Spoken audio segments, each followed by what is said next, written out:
Ya dibilang kena mental ya orang tua sih bang. Kepada Anji, Zinedine Zidane mengaku kena mental lantaran terus dihujat akibat aksinya meniru gaya Andika Kangen Band. Momen tersebut kini viral setelah diunggah di akun Instagram @viral62.com. Awalnya Anji bertanya mengapa Zinedine Zidane dan Triswaka bisa sampai dihujat warganet. Triswaka bertanya pertanyaan Anji pada Zinedine Zidane. Anji bertanya kepada Zinedine Zidane yang terdiam. Zidane memberikan alasannya diam di depan Anji.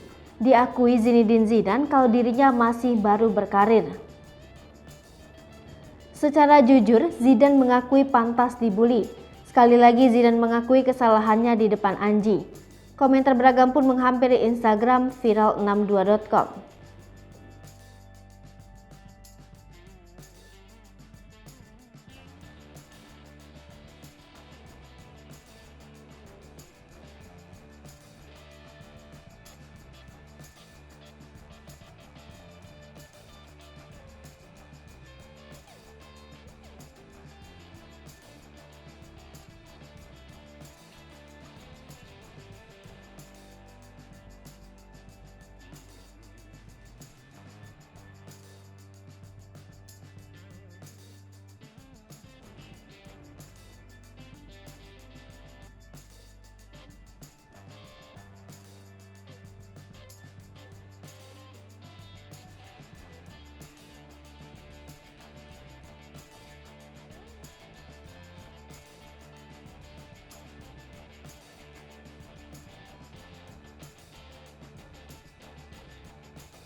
Hai pemirsa Sri Popo TV, jangan lupa komen, like, dan subscribe, serta tonton terus berita-berita terupdate lainnya